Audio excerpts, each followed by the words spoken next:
Hello, world singers. My name is Brooke. And I'm Tyler. And this is Cosmere Conversations.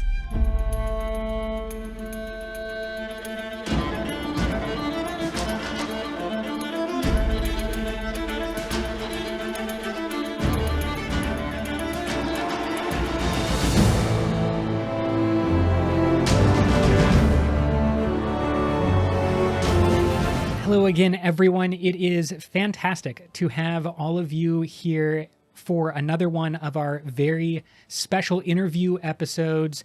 They have been really popular with many of our listeners, and I think it brings in a great amount of diversity in voices and kind of like introducing some new concepts. So many of these opportunities did come from Dragonsteel Nexus, where we were able to meet a lot of our fellow panelists, including panels that we were not able to make. There were too many panels for us to... Way too many panels. Our schedule was so full.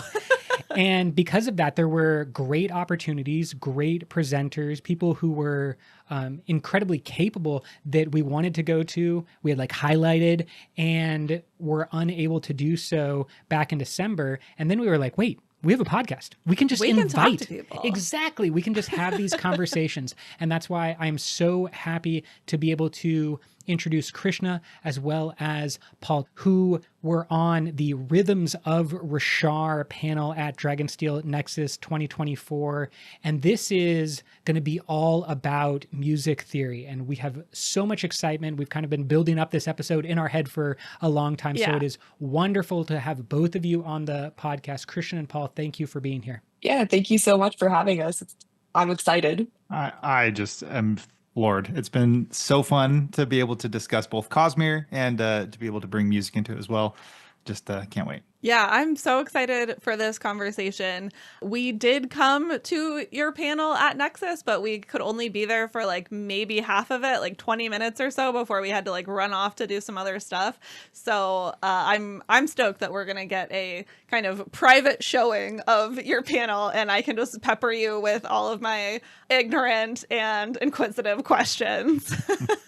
We do have plenty of questions, so while I don't know if it's necessarily private with the thousands of people that will be listening soon, right now, in this moment of recording, it does feel very private. So thank you both for being here. I want to start us off, though, with kind of the beginning question so we can get to know each other a little bit better. Krishna, let's start with you. Do you have a favorite character in the Cosmere, and or are you aligned with an order of Knight Radiant? And then we'll bump it over to Paul afterwards. This was such a no-brainer question for me to answer. Kaladin and Sazed by far speak the most to me. They are fantastic characters. I fell in love with Sazed almost immediately when I started reading Mistborn. I just thought he was so full of love and joy and such a real human character, and seeing that human character evolve with Kaladin as well just really spoke to me. I feel like everybody is aligned with Windrunner, but I am also one of those everybody's aligned with Windrunner. I take this quiz every few months just to be like, I wonder if that changed, because I forget my answers all the time. I get at least 85% Windrunner every time. I don't know why I keep doing it, but you're consistent. That's what I do. Yeah, we love the consistency of a Windrunner, and I think that Kaladin and Sazed are such fantastic individual examples of character growth and character progression, while also kind of like living up to the high ideals that we may hold ourselves to in their representative stories. I think there's so much to talk about. We could just look at our favorite characters and go on forever about them, but this is about the music, the particular episode. So thank you for sharing. Paul, what about you? Same question. Oh, this is such a mean question because there's so many fantastic characters that I love and adore, and I totally agree with Krishna. Kaladin, life coach Kaladin, as I've been calling him since Wind and Truth, and Sazed, just love them. But for the sake of giving you a slightly different answer, I'm going to go with Shallan. I know sometimes she gets a little bit of hate, but I really loved her arc.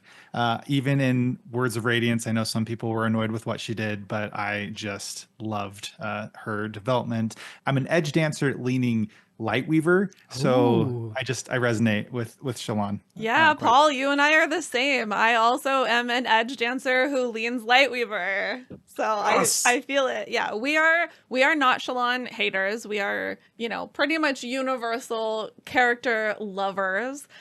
We did recently have Jeff Wu on the podcast, and he also gave Shalon as his favorite character. So Oh, you're that's not the awesome. only one. Yeah, there's a lot of Shalon lovers out there. Shalon deserves love, in my opinion. She deserves a lot of it. Yeah. Absolutely. All of our characters deserve love. Maybe not Moash, but Not like Moash. a lot of No, not characters do deserve to have their stories kind of understood and their perspectives valued. And when it comes to these stories that we love, I want to make sure that we're all in alignment in terms of spoilers. Have both of you completed Wind and Truth at this point? Yes. Okay, so we can Great. be all hashtags, all spoilers all the time, and really talk in depth, because that was one of the limiting factors, I think, on almost everybody at Dragonsteel Nexus, is that the book was being released at that time. So yes, well, some people read it in a day, or some people had early Or we're access. beta readers. Yeah, exactly. And there was a lot of people who kind of knew the story, or at least the early part, because everybody had access to And we get so much more about the music and the rhythms, etc. in Wind and Truth. So I'm excited to hear if any of that kind of works into your answers about some of our topics coming up. I just wanted to say real quick that yes, like a proper Voron man, I finished having the book read to me about a month ago, so I'm good at this point. But Nice. Okay, great. When we're looking at the beginning of your story, how did you get involved with reading Brandon Sanderson? What was your first exposure to the Cosmere? And then what was your path towards expertise? What was the way that you got to eventually be invited and talk about rhythms of Rashar? And then, we'll talk about them across the entire Cosmere. But where did that start for both of you? Paul, let's begin with you this time. Sure. A friend in college, this would have been back in 2012, 2013, told me I should read the book Mistborn, The Final Empire. And I bought the 3-pack on Amazon, and it sat in shrink wrap for like 5+ years. Oh my gosh. I started reading Mistborn again when I was on my deployment in 2017, and was hooked. I didn't finish it till after I got home, and I think it actually took me maybe a couple of tries to get into it while I was there. But once I finished it, it was just a nonstop journey into everything else that I could possibly read from the Cosmere, especially once I realized that there was more than just Scadrial. And I met some friends who were really nerdy about the Cosmere as well, who got me into a reading order, right? So Yeah. I know there's lots of debate over which order you should read it in, but it was, once I started, I took very few, if any, breaks in between finishing all the books that were available at the time. I think this was before Rhythm of War was released. I finally got through everything except for White Sand. I still need to work through the comic books, but everything else I've read, and I've just had such a good experience with the characters, with the life lessons, and just everything, and all these different pieces of these interconnected worlds that is just so good. So yeah. Were you always a reader, Paul? Yes, my mother actually was a professor of elementary education, and she had a big focus on children's literacy. And so, from a very young age, I've been reading as early as I can remember. I loved fantasy particularly because my head has always been up in the clouds. But yes, there's never been a time where I've not enjoyed reading. As an adult, it's a little bit harder to make the time. That's why Yeah. audiobooks are a bit more my speed nowadays, just because I don't have to devote the time to sit down and physically read. But yes, love it. I've always loved it. And how did you come to be a panelist? I saw that the applications were open for panelists, and at that point, I think I actually missed the window to purchase tickets for Dragonsteel Nexus, and I didn't necessarily. It wasn't just I want to get a ticket to Dragonsteel, Which is a fine but reason, but it's not the only reason. yes, but I have such a love for the subject matter that I thought, you know what? Why not? I'll just throw my name in the hat. We'll see what happens. I was not expecting anything. I've been a little bit of a content creator in the video game space, and like I've got a tiny podcast that has like 3 listeners. But when they sent the email, I was shocked that I was getting invited to speak, because yeah, I'm a fan, but I don't always think, oh, I have authority to speak on these characters. I have my own theories and everything. And yes, I do have music as a part of my DNA. So that was why I was grateful to be invited to the Rhythms of Roshar panel. But still, I was shocked and so happy and honored to get to do it. Awesome. Yeah, that's wonderful. I've caught a couple of your Twitch streams, and go ahead and give yourself a shout out. Where can people find you on the interwebs? This will also be in the show notes, but let the people know where they can find you. Sure. So when I stream on Twitch, it's you can just go to paulchan.tv. It looks like Paul Chan. It's actually Japanese. The Chan is like San, just for younger kids, or terms of endearment. But paulchan.tv or paul-chan.1 is where you can get links to all my social media handles and everything. Wonderful. And Krishna, what about you? Where was that kind of like start in Brandon Sanderson's world, or just kind of like your reading journey in general, and then bring us up to speed for the Dragonsteel Nexus panel that you were on? Yeah, I was always a big reader since I was like a child. Like, I think when my parents would put me to bed, I'd like go under the covers with a little flashlight and try to Yeah. read, and then my eyes got really horrible. I think that's like a common occurrence to many like young childhood readers, but it was it was back in 7th grade, I want to say. I was like so tired of reading the books that my class was giving me. I was like, these are boring. I've already read them. Like, I don't really feel challenged by these books. And my dad was like, oh, here's a fun little series. And it was Mistborn. And Yeah. I think I finished it in like a week, the whole series, like Yeah. the whole trilogy. I finished it in like a week. I was like, this is the most amazing thing in the world. And my friends all thought I was insane for reading books that were like bigger than my head at the time. But it got me so deep into like way more into fantasy than I already was, because like Paul, my head has always been in the clouds. I just love the otherworldliness that comes with fantasy. And Brandon Sanderson just does such a good job with it. So it actually wasn't until high school or college that I continued reading the Cosmere. Like, my dad was listening to, it's always my dad who gives me books. He was listening to the Way of Kings audiobook in the car, and I was like, this is really good. What is this? And he's like, oh, you know that guy that I gave you those books for way back when? So continued that, and then by the end of the year I had finished the entire Cosmere. So I've always been a big reader. I love reading. Right now it's slowed down, but I'm trying to pick back up again. And then for panels, yeah, it's a little similar to Paul, except I was lucky enough to get my ticket before everything sold out last year. And I saw that, they had the application open for panelists. And I messaged my friends and I was like, guys, should I do this? I don't know if I should do this. I mean, it would be fun. Might as well throw my hat in the ring.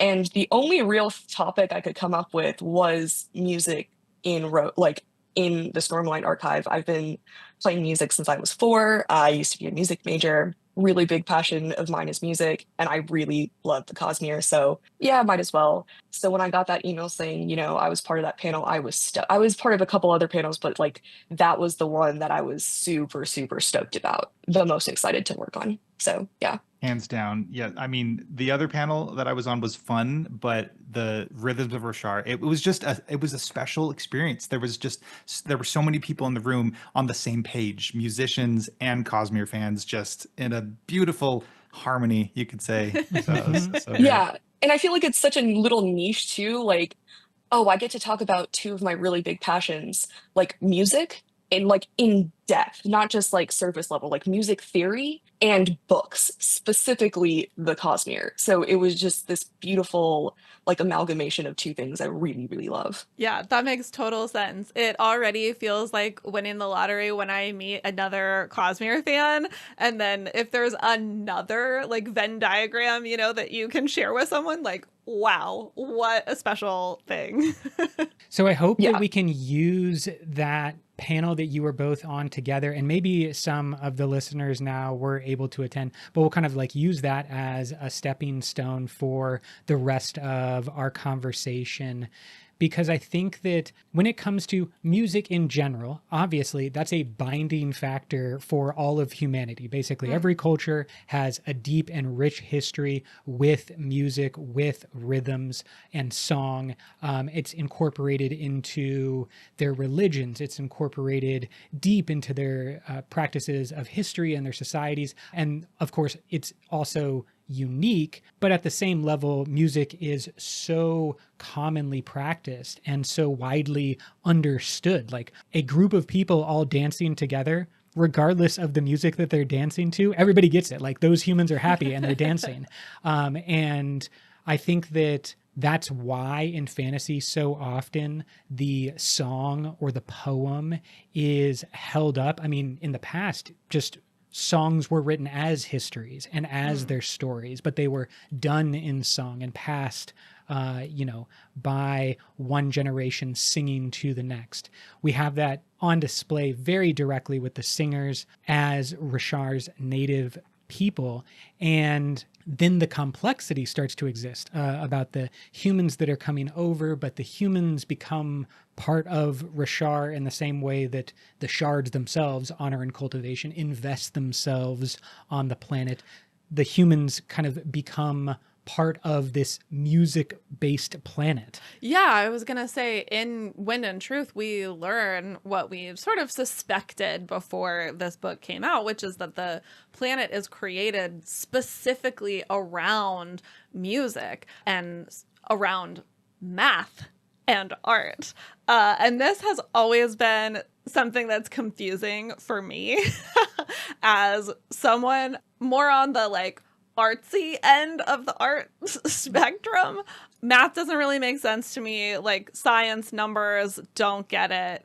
And so trying to wrap my head around how like music and math or just like art and math are related is very difficult for me. So I'm really hoping that y'all can kind of help me understand the science behind the art and like how this works in the Cosmere. I just wanted to say also, Brooke, I resonate with that, and I'm grateful for Krishna. She has such a awesome mastery of music theory, and it's been so fun to hear her input. I am a bit more on the artsy side of things. I have less theoretical knowledge. I kind of ignored some of that study in school and focused more on the aesthetic side of music. But I just wanted to toss that out there. Yeah, I that's get great. you, and I'm grateful for Krishna, and hopefully I can bring something to the table too. So. Yeah, I was in choir for a long time, but like I don't know how to sight read music. Like I learned everything by ear, so I have a very small sort of understanding of music, but absolutely not the technical side. And I unfortunately only sing in the shower off key, and then sometimes embarrassingly on the podcast I also sing off key. Don't know why, I do, but I'm hoping that Krishna, you can maybe start us off with that question as an introduction.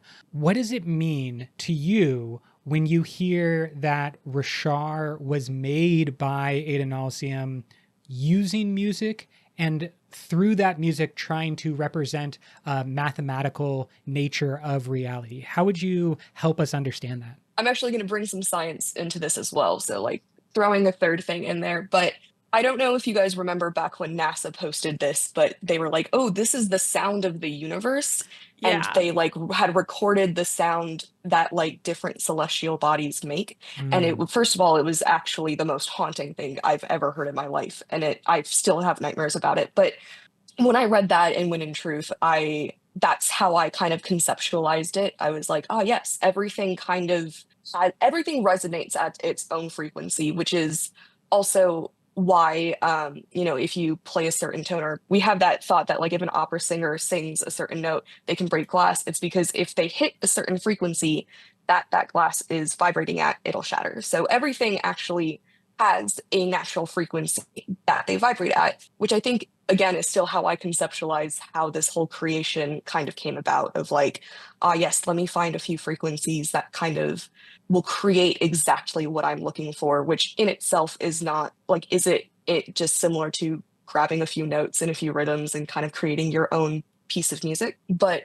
if we're talking more conceptually, like how does music work on a mathematical level, that goes we can go very like I think I can do just a whole episode on that. But Yeah. a TLDR, mostly if we go back to, because we're using Western music, I guess, in more traditional sense here. So if we go back to the time of the Greeks used mathematics to create the music scale as the Western world knows it. Okay.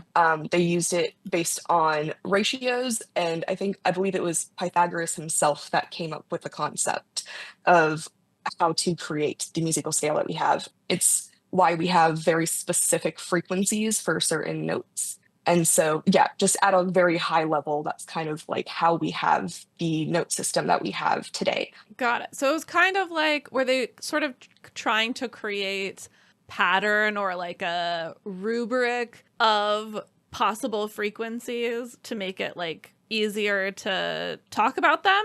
I don't remember exactly what had led up to this, but I believe it was more so they didn't have the concept of frequencies. They just had like strings. And so it was Mm. based on the ratio of like where you put your finger on the string Yeah. that created these tones. And they're like, yes, this creates a pleasing sound versus this one. And they went off of that. Yeah. Got it. Yeah. Because then you're trying to sort of create a language around how do I talk about this specific sound that I can make Mhm. when I do this specific thing. But Yes. yeah, being able to put that into language, we have to make a system. Exactly. You are Mhm. creating a language, and that's what you were talking about. That very common. We see, 4 beats, 8 beats, 12 beats. Like it's always broken down. It's not an odd number because the example of fractions was so important. And I'm wondering if you're saying they're kind of like started with the structure. They had some type of stringed instrument or just like a string that they could thrum and like hear the different vibrations. Where on Rashar, I'm wondering if the sounds of the planet were innate, and then like the singers or maybe like the listeners, they can intuit and they can hear those natural rhythms. And so it would be far more, because this is a fantasy world, right? Far more about them like intuiting or understanding an underlying existing series of sounds or maybe series of frequencies, rather than they designed an instrument or a tool and then started to like divide that tool up into things. They were already hearing something, and there was like that innate Yeah, because magic. the planet is already like created with. I mean, they can still make music on Rashar. Of course, yes, you can like other develop. sounds exist. Right, but like you can get into some weird speculation about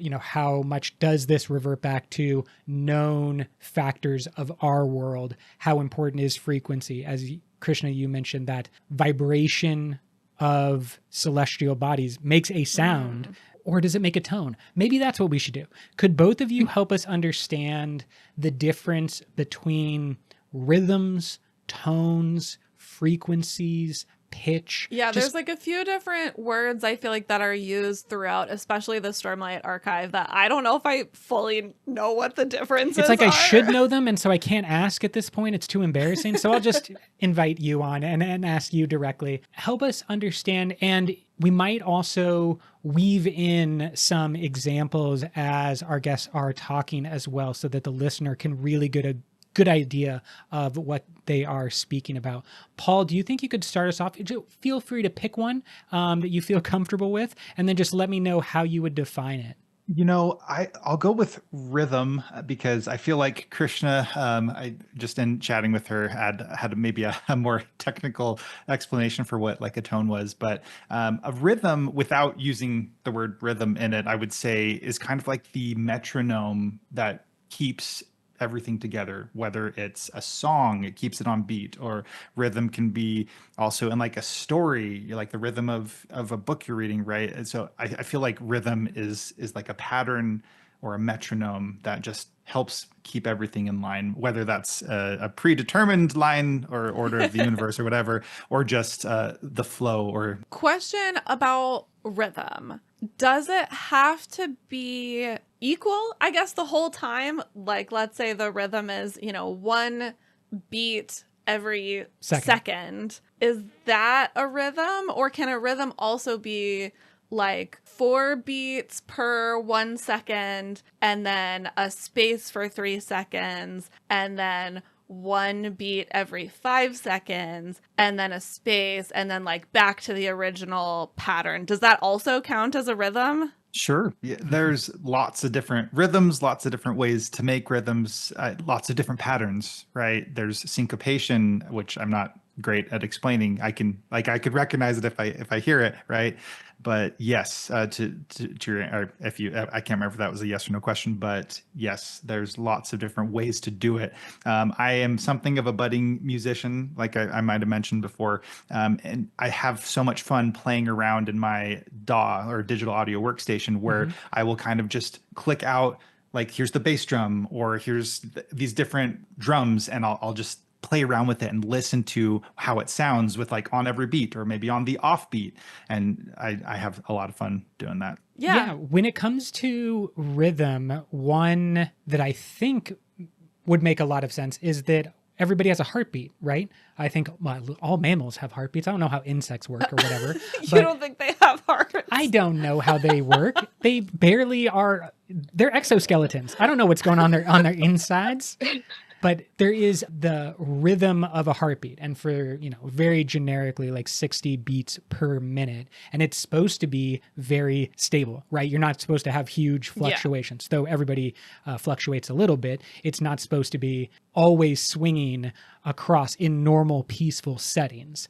And then that is going to increase. Someone stands up from a seated position. Someone goes on a jog. Someone lifts weight or starts singing or playing an instrument. All of those things are going to change the rhythm of their heartbeat. So, I mean, does it really change the rhythm? I feel like it's the same rhythm, just sped up. Ooh, okay. If you speed it up, is it still the same rhythm, or is it now a new rhythm? I actually wanted to call that out.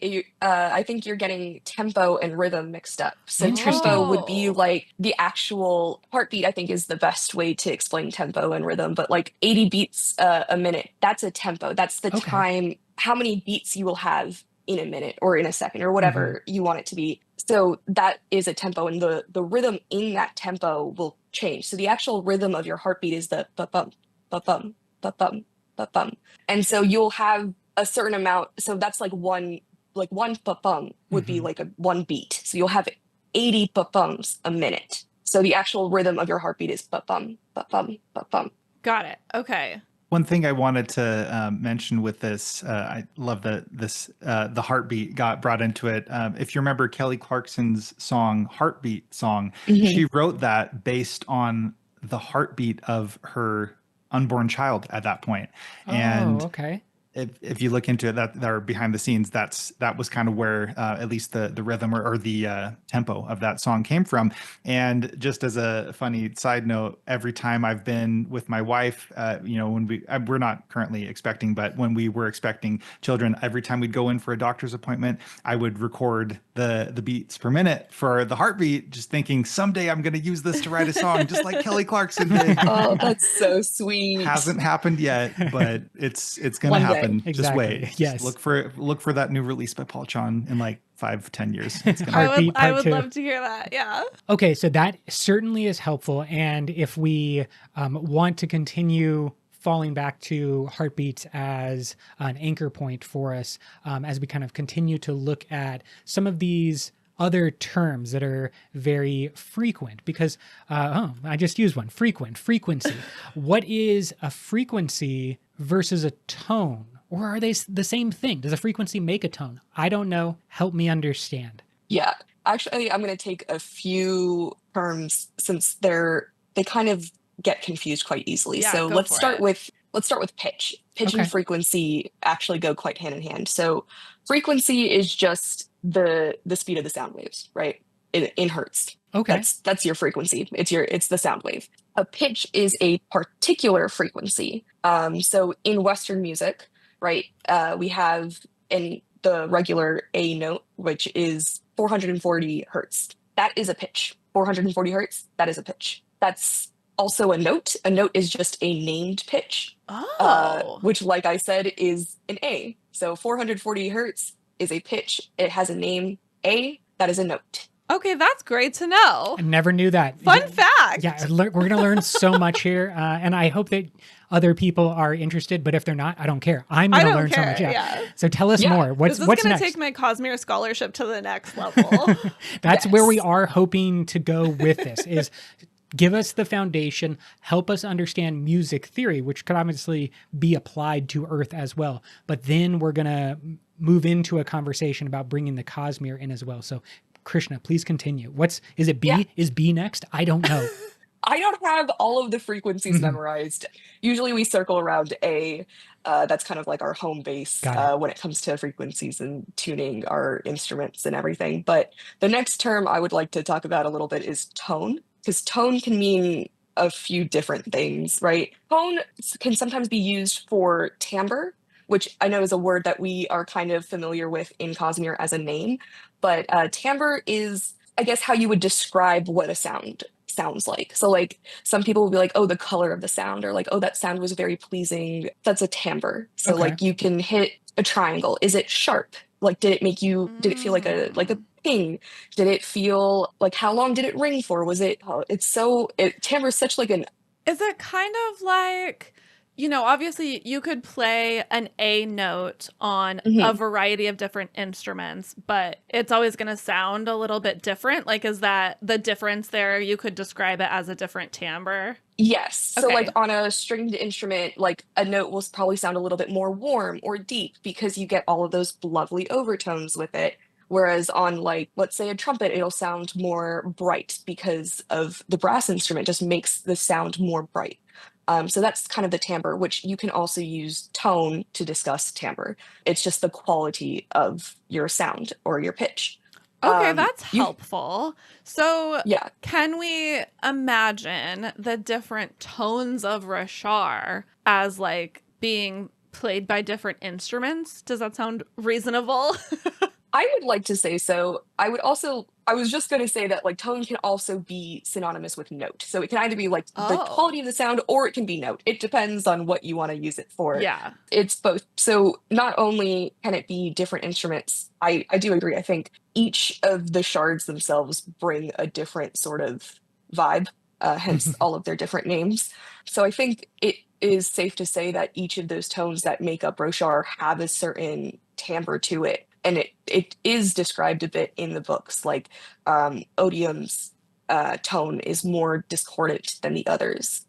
So to me, that's showing a lot of like just the color, the timbre of that sound being different. Can you tell me what discordant means? This is I feel like this is the big one. This is the big one because it's mentioned so often. And I feel like in Wind and Truth, this word was used even more than in past books. And so I'm trying to like imagine, what that is and like maybe what that means when all of these different things are being described as discordant. And I don't know if I have a good idea. And we obviously have the contradicting point, which is harmony, and harmony on display on Scadrial. So talk to us a little bit about that.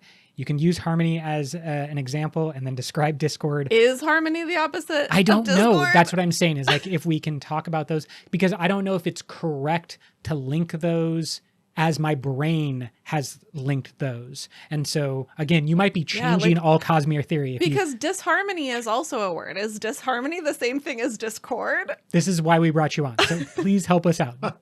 One thing I'll say with this first would be, so if a melody would maybe be the main character of a song or a stanza or whatever, harmony being supporting notes to complement that melody, discord then would be something that either rubs maybe against it or seems incompatible at first. One of my favorite composers who I think is able to leverage discord pretty well would be Eric Whitacre. He's very skilled with knowing how to structure his melodies. I don't know if he does it from like a mathematical and theory level, probably because he's well versed. But if you take the song Luke's Arumque or Sleep, for example, those are two of my favorite songs that he's written, and you just hear how the notes kind of go against each other and it almost hurts your ear, but because of the other harmonies that are layered with it, it actually works together. I did notice that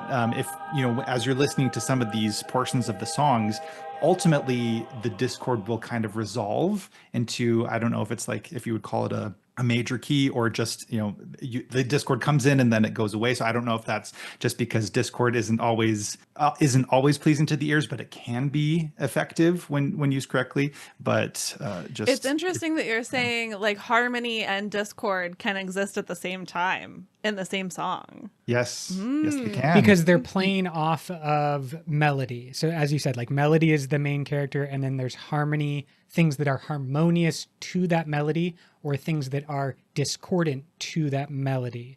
Am I understanding that description correctly, Paul? Sure. And just you saying that makes me wonder, is or was Adonalcium the melody?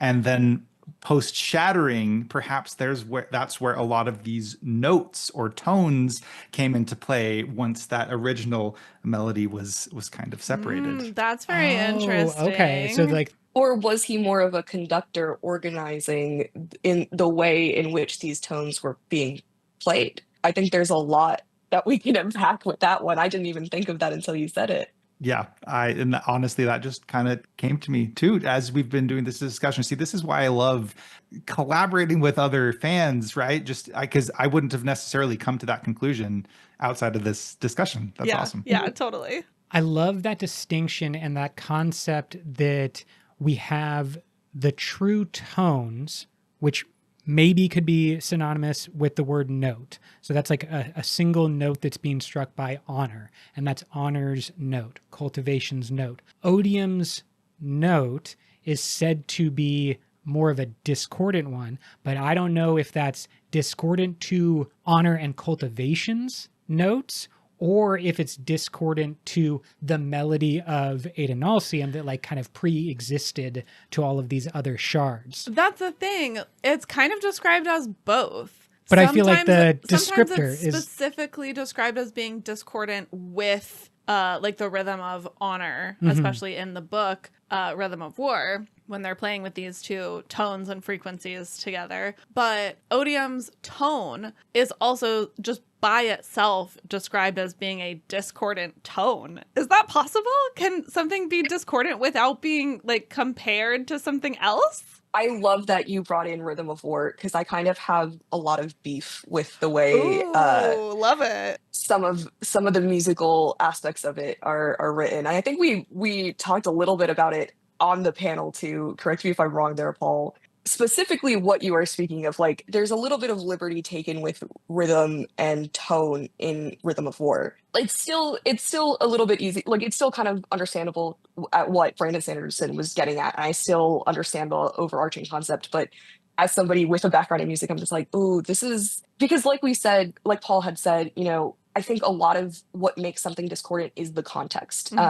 Which, to bring in a little bit more musical theory terminology, we have dissonance and consonance. So dissonance is something you would consider discordant, and consonance is something you would consider more harmonious. okay. In like a, again, high level type thing. And so you can have dissonance and consonance in the same piece. It adds well, but it depends really on your context of the piece. So like something will sound dissonant in one context, whereas in another context it wouldn't. So I think on its own it wouldn't really, if it's just a pure tone and there's no rhythm associated with it, it wouldn't really be discordant. But I think if there is some type of rhythm, or we're comparing it to something else, like the other tones of cultivation and honor, or the rhythms of cultivation and honor, then yes, that makes sense to me. Yeah, because I think sometimes it's just described as being kind of chaotic, which makes more sense to me when it's described that way. And I think I'm going to be a little bit mean. I think sometimes Brandon Sanderson is a little bit lazy and just uses discordant as like a shorthand for like it doesn't sound good in some way. Right. But yeah, when he's like referencing a rhythm or it like in a way that it doesn't make sense to me how it could be discordant, then I get confused and then I just feel like it's because I don't understand. So I'm glad to hear you say, Krishna, that some of these things are a little bit wishy-washy as they're written. Well, it's so much about context. That's already what you have helped us understand. Is there any mathematical breakdown when it comes to determining something that is harmonious? What was the other word that you used? Consonance? Yeah, so consonance and dissonance. Okay. So is that able to always be determined? For example, on a piano, you have all the different keys. If you pick a key, I don't even know what they're called, but if like you strike one key, is it always movements of 4 keys down the piano are always in harmony, but movements of 5, I'm making up this question, are always discordant? Is that correct, or is that completely inaccurate?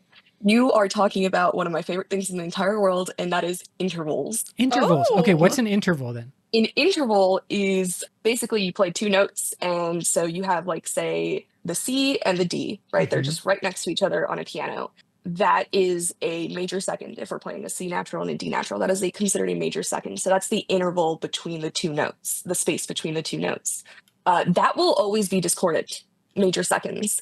Many people find them quite discordant just because of the way they sound together. And so yes, there are certain intervals that will always sound. I don't want to say bad. I feel like bad is such a like a personal thing, but that'll just sound wrong to the ear. So the most popular interval that is really the most discordant is a tritone. And so if I wish I could walk over to my piano right now and play it for you.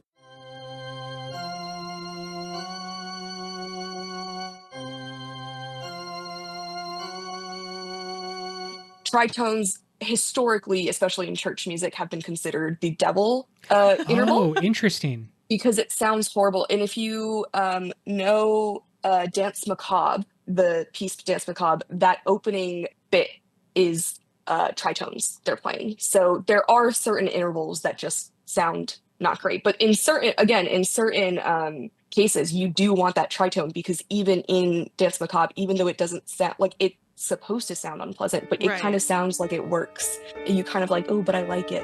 I want to hear more of this. It's Okay. unsettling, but I like the unsettling.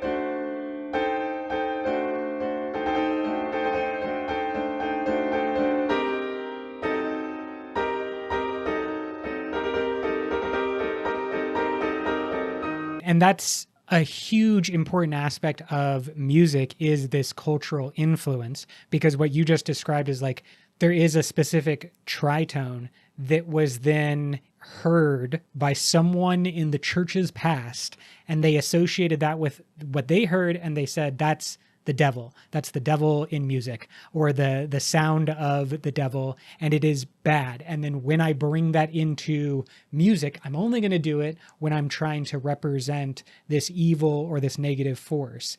And then just regular people over thousands of years are listening to that when they go to church, or they hear this and they start to understand it, and then it's influencing everything else. Of course, then people are musicians, just like making music, are also working off of those cultural standbys, and kind of like, I understand church music that is used this way, but then maybe, as you were saying, someone kind of comes along later and plays that discordant note in a way that makes you say like, oh, they're a bad boy. Elvis Presley, look at you shaking them hips. And it kind of changes everything up. Does it always sound bad, or is it something that like if you hear it often enough, it'll just sound like music?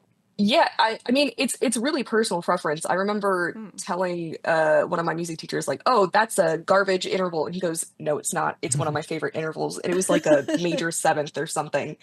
Because I had always learned, like, when trying to learn intervals by ear, like a major seventh sounded like garbage, and he got quite offended. So I think it really is based on person and personal preference. Like I think it's the same way in which musical genres, not everybody likes the same musical genre for whatever reason. So just what you find pleasing to the ear is both based on context and just what you like. Yeah, that's so interesting because I do feel like sometimes people will, present me with a song or a clip or whatever, and it's like, oh, wow, listen to this.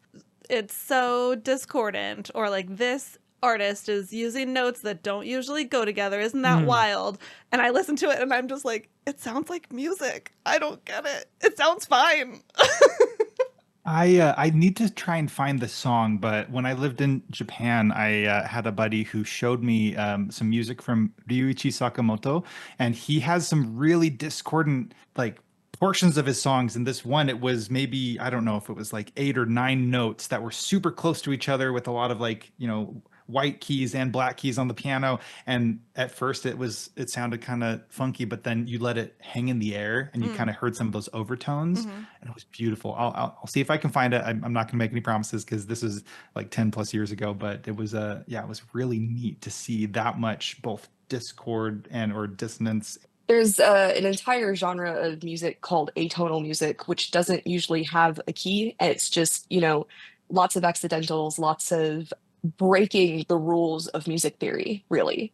And done purposefully. In a very purposeful way. And in a way that when you first hear it, you're like, this just sounds like somebody smashed their hands on a piano or just like randomly struck the guitar or like whatever instrument. But I'll have to find the piece. But there was one that I remember listening to, and it was written in order to convey the composer's like experience during the Holocaust. And I genuinely listening to it, like there's no other way you could have gotten that emotion across. So like even though there's like all of this dissonance and discording, you're kind of just like, I don't know what we're listening to, it still conveys that message that you're trying to get across. So like even within this dissonance and discordant, I guess if we want to circle back around to the Cosmere and use the word chaos and the chaoticness of it, there's still something really identifiable in it.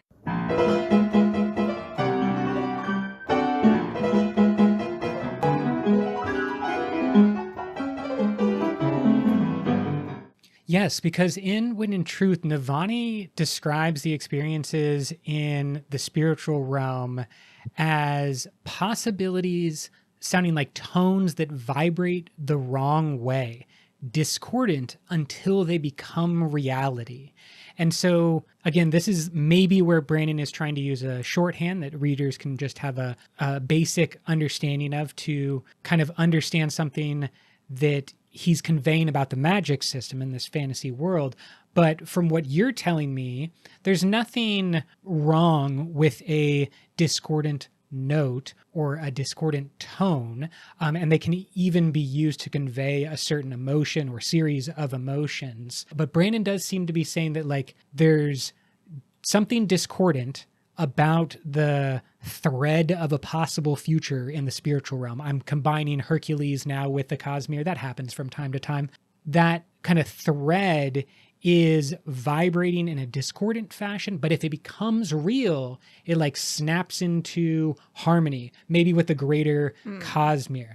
Is there anything to the concept? And again, I'm trying to give Brandon the space to just be like playing with these, but tell me from a music theory perspective, if you think there's anything to harmonious sounds being more lasting, or do they vibrate longer? Is there any type of aspect of a harmonious note that is somehow more like real? The like vibration of the frequency is more compatible. I could see like sound waves canceling each other out, right? Like if it's that's an interesting part from Rhythm of War like too. This quote is saying vibrating the wrong way, like would that shorten the life of the sound wave in some way? Help us Does understand. this make any, I feel like I'm asking a question while knowing nothing and not making any sense. It is a good question, and I believe I remember going over this when I took a physics of sound and music class back in college, but I don't remember the exact answer, and I don't want to say anything incorrect with like my full chest. That's completely understandable. But I can tell you that when it comes to certain sounds, especially when they're close together, their sound waves. Sound waves are, just like a regular sine wave, which again, if you're not good at math, please just Google a picture of like what a sine wave looks like. Because there's no other way to explain that to you. And just to Yeah, look you'll at it. see it. It's in Um, the show notes. Everything's great. so like all of the frequencies, all of your sounds are gonna make these waves in the Mhm. air. And so obviously when you're playing different frequencies, these waves are going at different speeds, different heights. And so when they're just somewhat off, or they're like not, or just completely off from each Mhm. other, it's going to create some kind of feedback in your ears. So like sometimes when you listen Oh. to music, you'll hear that wah wah wah Yeah. sound with the notes. That's actually just the frequencies, like the sound waves interacting with each other. Oh, okay. Very interesting. Do you think when it comes to the Cosmere, Paul, that this use of music theory is wrapped up into several different types of magic systems? Like we see it on display with, is it bronze burning? Yes, Yes. bronze, when you're a seeker, right? Hmm. Bronze, when you burn bronze, it allows you to detect other sources of allomancy being used, right? Yes, and it's like described with the an ability to kind of like see or feel the rhythm. I don't know I if that's think they correct. say like pulse, but yeah, basically a rhythm, right? Like we were talking about your heartbeat, which is also your pulse, which is a rhythm. So this is maybe one of my favorite like nerdy lines of Cosmere. I don't know if you would call it logic, but yes, what we learn about bronze and Mistborn, and each different type of metal has a specific pulse, right? That Vin is able to detect. But I know through other pieces of Cosmere literature, we've learned that life is investiture and energy just has different forms. So theoretically speaking, each form of investiture across all the different worlds will have a rhythm, it'll Yeah. have a pulse, it'll have a tone. And that was one of the things I think we kind of got confirmed to us through Wind and Truth. One spot in particular when Wit suddenly realizes that odium isn't the same odium, and then he goes and checks, and then the Stormfather goes and yeah, something's different about that rhythm or about the tone. I can't remember which one it was, but it kind of confirmed to me, yes, each type of investiture has a specific rhythm, perhaps it has a specific tone, and I'm just really excited to see how that plays into the Cosmere, because each individual, perhaps, so Yes. if a shard can sound a certain way or have a Hmm. certain rhythm and then be held by someone, that person It holding that shard changes. is going to affect it. Yeah, that was one of the wildest things about this topic and Wind and Truth is that the identity of the vessel is changing the tone in some way. Like, what? I did not expect that at all. I was completely expecting it to just be based on the shard.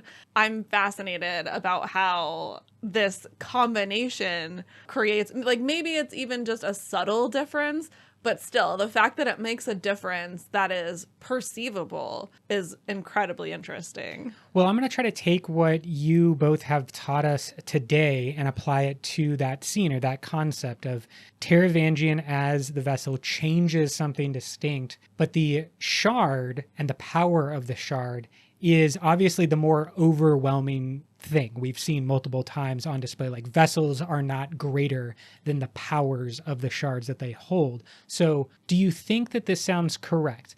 The power of odium creates a tone, and that tone can be played in a rhythmic way with a specific tempo or various tempo, and was done so by odium vessel Rasa for a long period of time. Hoyd had gotten used to, all the other Oh. shards had gotten used to that rhythm of the tone, and then Teravangian maybe just intuiting or kind of like feeling what the natural rhythm was. They get close, but the rhythm is slightly off or it's slightly different because Teravangian is a different person and a different vessel, but maybe the tone is the same. What do you think about that? I'd have to go back to the text and see exactly what word they used to describe it. Like, did they say there's a change in the tone or did they say there's a change in the rhythm? And that might be correct. I want to ask Paul and Krishna, is that description from a music theory concept solid, or does it need more work before we start to like apply it to the Cosmere in general? What do you think, Paul? I mean, it sounds good to me, but again, I'm not as well versed in the musical theory part of things. So I'm very curious to see what Krishna has to say about Toss it right But over to you, Krishna. What do you think? I think I agree with most of it. Where I think I am slightly disagreeing with you, I think each of the tones also have a rhythm. Like they have Yeah. their pure tone and they each have their rhythm. But I think it goes back to like everything also has their own frequency and makes their own sound. That includes people as well. So I think based on the vessel, they're including the frequency that they vibrate at and whatever rhythm that is, adding that to the pure tone of whatever shard they are holding. So Mm. Race's rhythm was added to the shard of odium, and that's what they got used to. But then, since now the vessel is Teravangian and we have todium, or I mean, it's not todium anymore, but Yep. Terravodium, as it used to be. yeah, then it changed slightly again because, like you said, the shard supersedes the vessel. So whatever the vessel is bringing in, it's just not as powerful. So it's only a subtle change. That's how I have Yeah. interpreted it as. That sounds right to me, that the tone has a rhythm sort of baked in that is probably not going to change with something as negligible as a vessel change, as we've been talking about the shard being so much more powerful than the vessel. But then I'm like, it's just so interesting is then the thing that people on Rashar are perceiving actually in some way harmony, but it's like a harmony that's so tight that it almost sounds like one note. Okay. Is it multiple You know? notes like struck together that sounds like one note? Yeah, like the shard's vibration and the vessel's vibration, but they're like so closely intertwined that it sounds like one thing. I think I'm on board with something like that. Yeah, especially knowing with, I mean, if every soul is investiture in essence, that like that soul is going to affect that power's sound or rhythm or whatever, and maybe even if it's just in subtle ways, like you said, if the shard power being more powerful than the vessel that holds it, but Man, and then I'm just thinking about individual frequencies and like what would that be based on in the Cosmere? Are all the beings that were made by Adonalsium, do they all vibrate with like an Adonalsium frequency, or is it more based on like the planet they were born on? Is there like a Yolan frequency that all Yolan people vibrate at, or like how is it determined? If I remember correctly, I think every person has their own frequency. Just like how the celestial bodies that NASA had posted, like each of those things has their own frequency. So it's not like, oh yes, let's tune into planet Scadrial and see how those people are doing, and then let's like turn the dial to planet Roshar and see how those people are doing. It's more just like between you, me, Paul, like we all each are vibrating at different frequencies. They might be very minute changes, but it's still different. one thing real quick, I also want to toss in, earlier on, I think in Way of Kings, we learn about, perception of, say, the flame spren, kind of fix that in place, right? Yeah. So perception can affect how that investiture piece reacts. I think I could liken that unto musical or artistic interpretation. When I look at a piece of artwork, I'm seeing it maybe slightly differently than someone else is seeing it, partially because of my own experience that is leading me to look at it with my own lens. And I feel like music can be the same. Even in, this is something I think I mentioned in the panel, like how music, even if there are no lyrics, can still tell a story, but that story might be interpreted differently by me than by someone else. That doesn't necessarily mean that the author's or the artist's intent has changed, Yeah. but that's at least how I am perceiving it compared to how someone else is perceiving it. I certainly think that that's on display, the differences between the author or the artist's intent and then how that's perceived. And then there's a bunch of characters who are playing with intent, playing with perception, and changing all of those things. I wonder, before we continue on, if you could give us kind of a hierarchy from the smallest or the most simple to the most complex for all of these different terms that we have just been discussing. So if you would say tone or a note is the most basic, maybe frequency, I don't know, like whatever you would say is the least to like the most complex. And then we can kind of use that to refer back to as like a scale of complexity when we're talking about it. Do you think you could help us out with that, Krishna? They each come with their own simplicities and complexities, and you Mhm. can kind of vary that based on, conversation. But I'd say like the most basic concepts are rhythm and note or tone. Those are some of the first two things you learn when you start taking musical classes. So rhythm and note, I think, would be your most basic. And so you use a note and a rhythm to do what? What's kind of like the next thing up? Yes. So you create you can grab a whole bunch of notes, put them in a certain rhythm, and then you would create a melody. After that, you have this beautiful melody. You want to add a little bit more depth into it.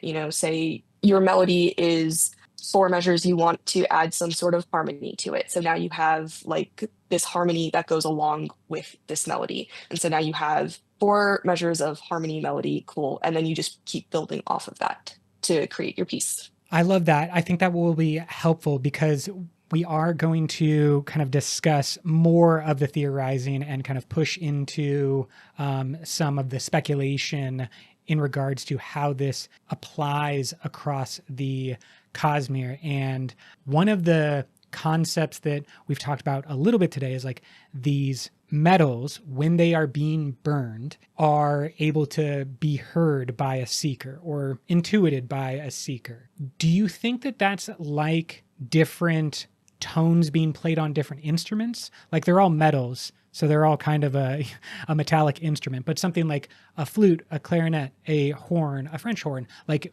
could those all be said to be like different instruments, and then there is a tone or a note that is coming through those instruments, which allows you to, if you know what you're hearing, it's like, oh, that's a clarinet playing an A note. Does that make sense? Are you asking if the metal itself could be called an instrument? Yes, if the metal itself could be called an instrument. Because it's producing a sound. Right. It's like investiture is going through the metal, technically like into the person who's doing the burning. But like, yeah, if investiture is going through the metal and that's being sensed by the seeker, is that like an instrument? What do you think, Paul? I might argue instead that the instrument is the person, the allomancer burning the metal, Okay. and the investiture is the note or the tone, because each instrument is going to have a different timbre, right? Or a different sound, but it's still playing that same note. So I would argue that the people, the allomancers or the Knights Radiant or whomever are the instruments playing the note, which is the investiture in this grand multi-planetary symphony that we're creating here. I love it. It's a great work by Brandon, to begin the symphony, but I'm happy to talk about it. I disagree.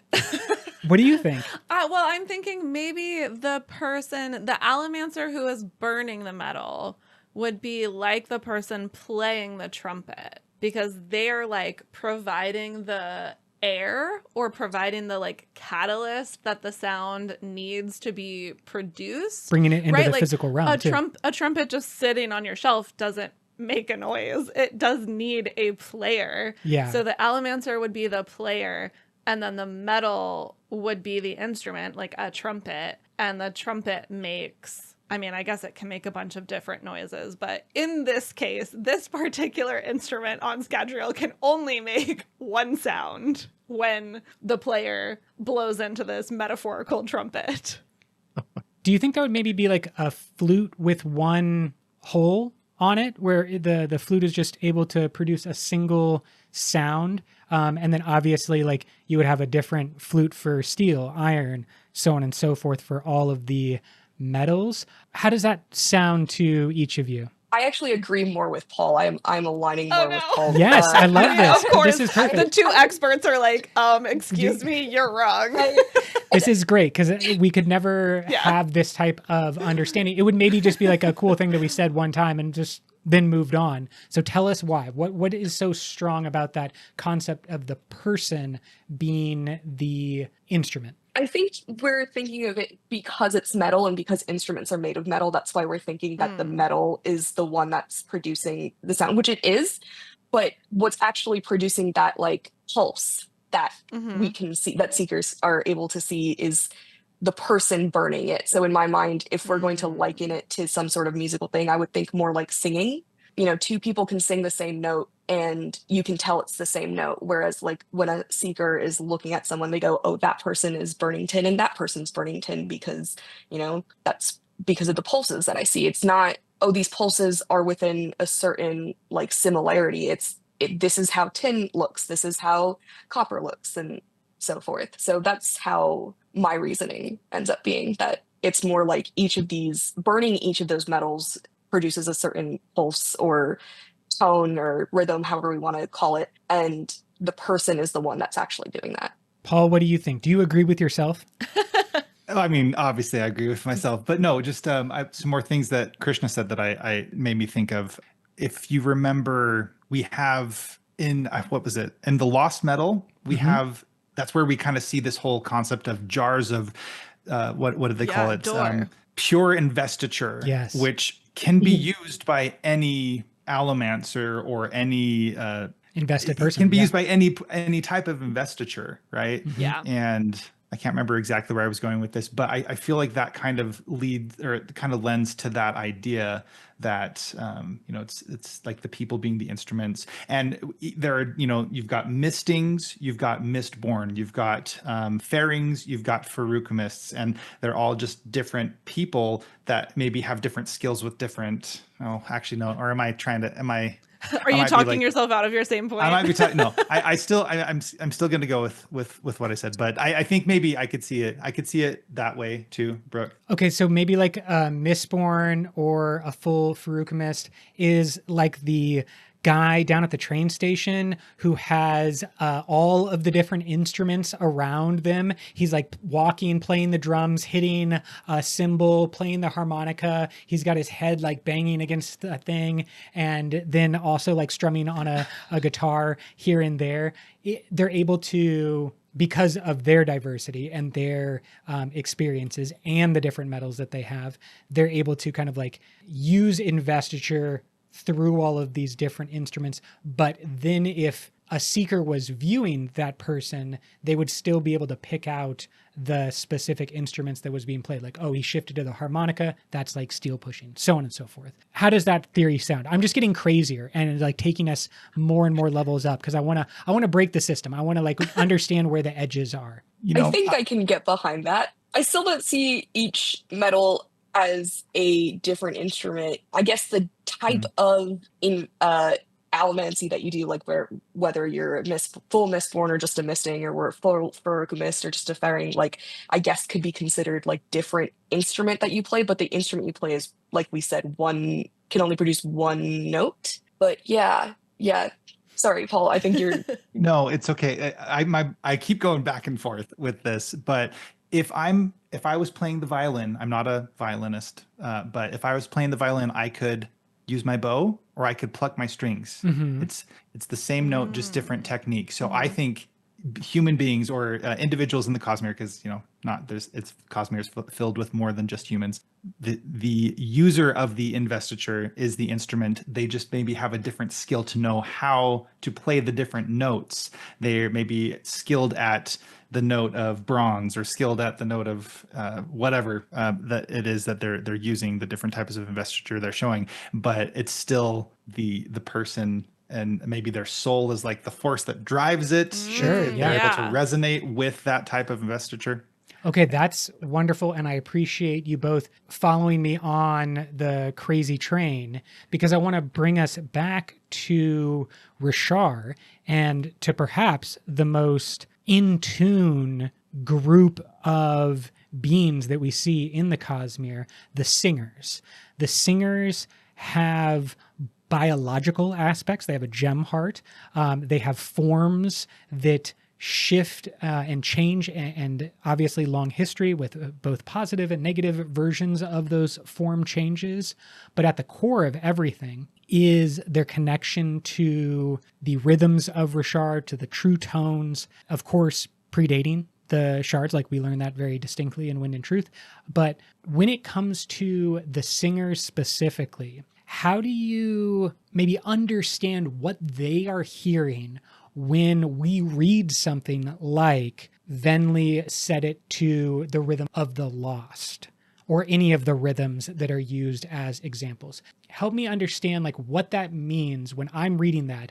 What's that sound like to Venli? One thing that I want to say, and I think I brought this up on the panel too. I referenced the movie August Rush. Yeah. And in the final track of that soundtrack, you hear Haley Joel Osment's character say, "The music is all around us. All you have to do is listen."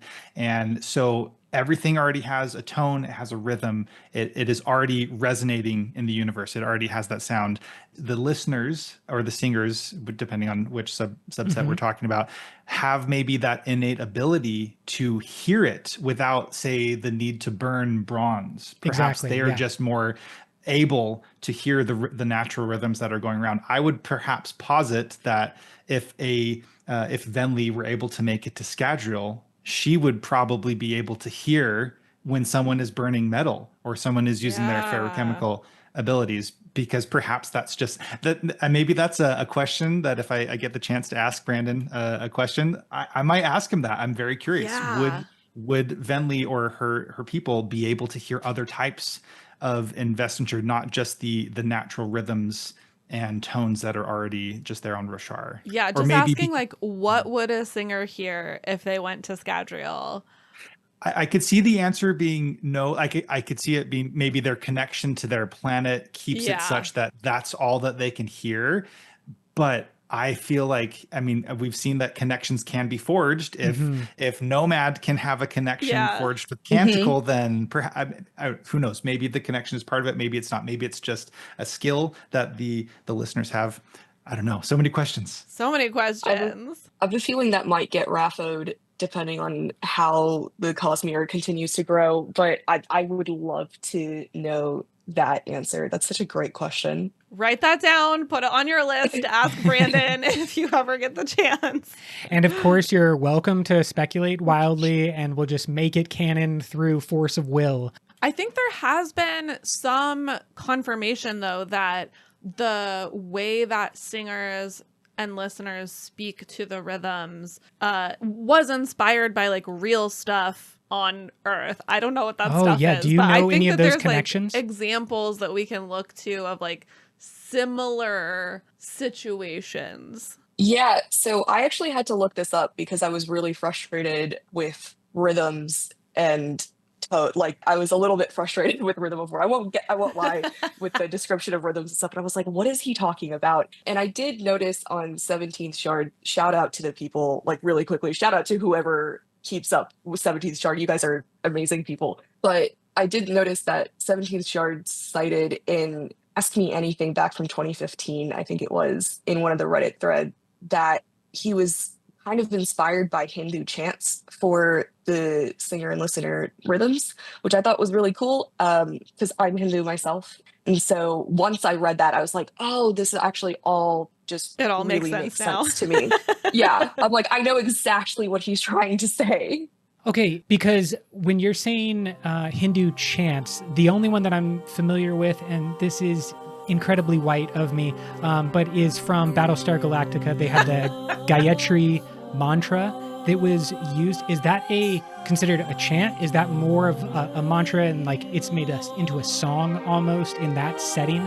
But I also recognize that it could just be a simplified chant if that's even accurate. I don't even know enough to say if that's accurate. So like how maybe it's just cultural appropriation. Exactly. It could be that. That's actually hysterical. I've never seen Battlestar Galactica, so I didn't know that that was in there. That's really funny. I am Hindu, but I am not an expert on Hinduism by any means, just like I'm not a full expert on music. But I will say that That's the thing I really like about Hinduism is our prayers are kind of like songs. Mm. When I go to temple, there's lots of music. Our prayer, like we are all singing along to these prayers, but without the music, it kind of feels like a singing chant type thing.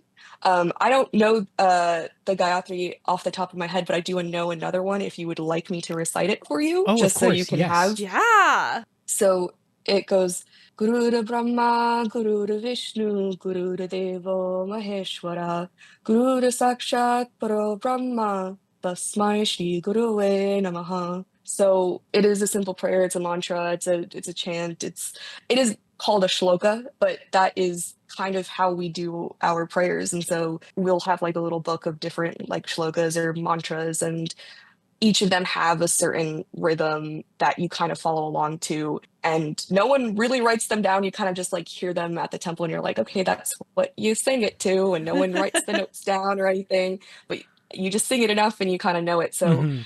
that's how I kind of picture that listener and singer culture doing Yeah. it as.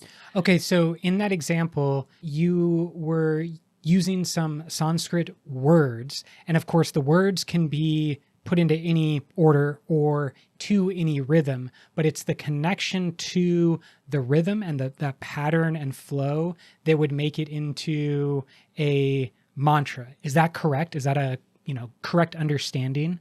Could you repeat the question? I Yeah, guess I no problem at all. I'm trying to understand how a singer would speak and use words to a specific rhythm where they have to be able to say any words. Like they have to be able to just have like a normal conversation in the context of Bridge Crew with Kaladin and just like, where do we get, but they're also saying those things to a rhythm. So is that what you were talking about when it came to that chant? There are the words in Sanskrit, but there's also the rhythm that the entire chant is encompassing. I guess, yeah, because I could just say it straight spoken word Hmm. and it would mean the same thing. But adding that rhythm to it kind of gives it, in my mind, a more powerful meaning to it. And I think of the singer's I mind can't, too.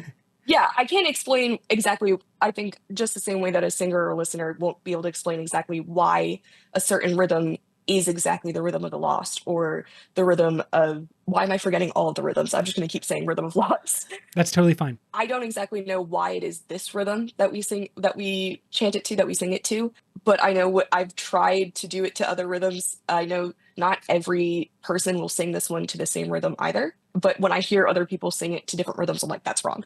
It's this way, because that's how I know it, and that's the emotions that are tied to it for me. Yeah. Yeah, that makes sense. That makes sense to me, that the rhythm or like the sort of melody that it is put to gives it an extra feeling, extra emotion, this kind of extra connection that has significance outside of the meaning of the words themselves. Mhm. And I think that you bringing up Hinduism also sounds very similar to the little that I know about Judaism and the ancient language of Hebrew in their holy book, the Torah. It is also very rhythmic and has kind of like, as you were saying, cultural history. It's all wrapped up into Yeah, one. I mean, like you said at the very beginning of this episode, music is so entwined with humanity in general. I think probably most religions have a rhythmic, chanting, musical aspect to them. I see that Paul has added a note about melasmic versus melodic singing, particularly citing Japanese music, and I'm very interested to hear about this.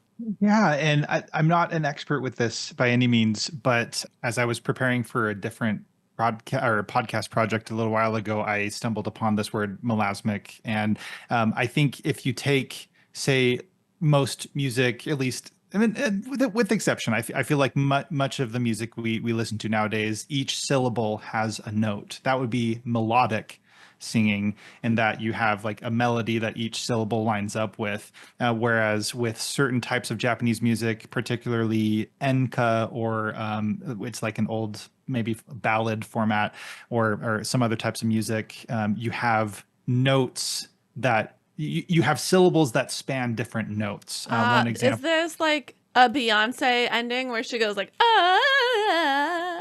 I think that I want to say that could be considered melasmic, but I mean maybe not, because it's less of a word or a syllable that she's using, and more just like a vocal ad lib per se. Okay. I don't Yep. I know. gotcha. But yeah, you've got one of the examples there. It's an opening theme song to this movie. I can't remember what it's called, but it was an anime film. Chowa Oto is the name of the song by Kokia, and you can hear her use. She kind of modulates her voice a little bit, and like goes to like 2 or 3 notes in each For a single for syllable. a single syllable.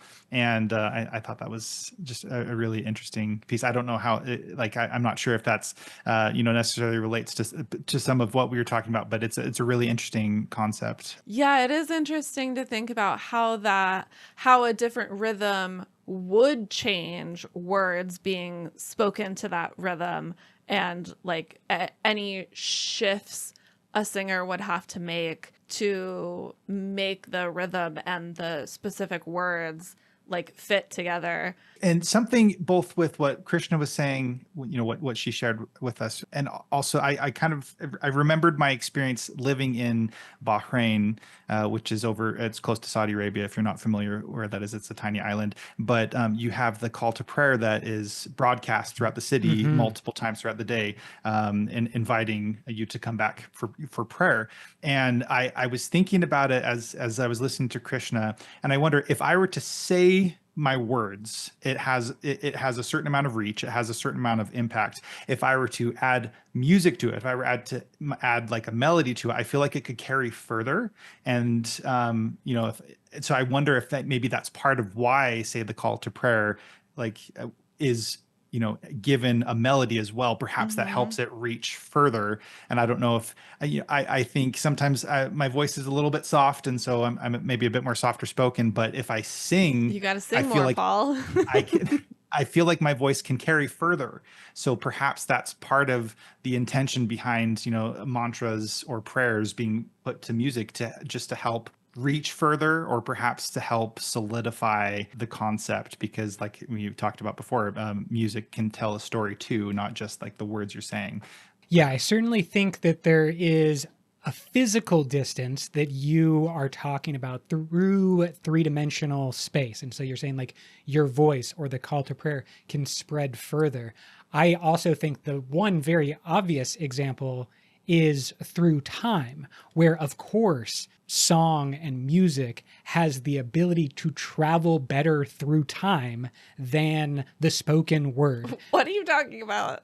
Just the fact that like that's the thing that we pass down, and that's the thing that lasts so just that often. it like makes it easier to remember. Yes, it makes it easier to travel through time. That's like how Sanskrit is still a continuously used language, because it's musical. There are monks that, or I don't even know if they're monks, but there are people who dedicate themselves to learning Sanskrit, and a lot of it is taught through chants or like ancient songs, etc. I watched this video where they have like head movements also that are like attached to different parts of the chant or the song that they're learning, that helps it like get into their bodies basically and helps them remember. Because that's one thing that Relaine talks about when he is with the humans. Like one of the factors that he begins to repeat, maybe consciously or subconsciously at first, but like he has to overemphasize his head movements, his facial features, the way he incorporates his hands into speaking when he's around the humans, that he wouldn't necessarily need to do to convey the same thing in a situation when he was surrounded by all singers. So I think, there's so much of nonverbal communication that is then amplified by the spoken word, and to a rhythm or not. Okay, so maybe this seems out of left field, but just bear with me for a second. When I was studying Japanese, when I was first learning Japanese, you learn a word and you memorize that word. But as you go deeper into the knowledge of the language, you see that each word is made up of different characters which have different meanings. For example, hanabi is firework. You take hana, that comes from a character that means flower. You take hi is the character that means fire. So hanabi, flower, fire. Okay. And for me, that like solidified my knowledge of that word or of those words as I'm learning the building blocks. And I feel like maybe a melody is like unto learning more about the context of that word, right? It's like as you apply a melody to the text or the prayer or whatever, perhaps it's just doing that same type of thing. It's helping solidify the knowledge and the meaning of it as you add like a head movement or a melody. I think it's all just to help.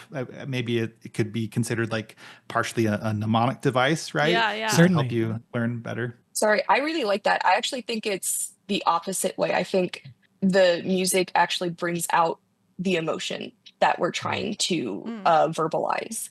And the reason I think that is because, first of all, like having music all throughout my life, music is so emotional to me. But we've been saying constantly, like music can still tell a story, and with stories we get all of these emotions. Music is very good at conveying a specific type of emotion or getting you to feel a specific type of emotion. And that could be an abstract feeling of like, okay, this is clearly meant to make me feel some type of bad or some type of happiness. But I think also going back to the Cosmere, like Rolane says it a lot, like not only does he have to overemphasize his movements, he wishes that, you know, their faces said what they were speaking, because it was two different things. And if they had the rhythms, he would be able to tell what they're actually feeling because the rhythms are portraying their feelings. So to me, I think adding that musical aspect emphasize the feeling that you have internally. But then we also learn that in like singer or listener culture, they can also choose a rhythm that is Discordant. chosen purposefully to go against what they're saying, and that is like a way of using sarcasm or, you know, all of these other sort of linguistic ways that we communicate with each other that can be opaque if you are a stranger to the culture, and you kind of only can be valuable communication if you are in the in-group, so to speak. Yeah, I think there's a moment when Venli is in the situation where there's a bunch of regal forms around, or Leshwi and the other powerful forces of Odium, and there's maybe a rhythm to submission or subservience that is used kind of ironically. And like, she is not actually trying to be subservient. She's trying to pretend that she is being subservient. But I think it's Leshwi who like clocks her discord or whatever. They like recognize that you're saying one thing, but you're saying it to a rhythm that isn't quite lining up with also the context of the situation that Venli happened to be in. And so I find that very interesting, and it's similar to learning a language or trying to learn a culture that is not your own and not your native culture. You're picking up on all of these little things, a head movement here, said to a particular rhythm here, maybe giving some credit or overemphasizing something is actually kind of an insult. Be like, no normal Japanese person would overemphasize this in a way. But then when you, a foreigner, are around, they are overemphasizing.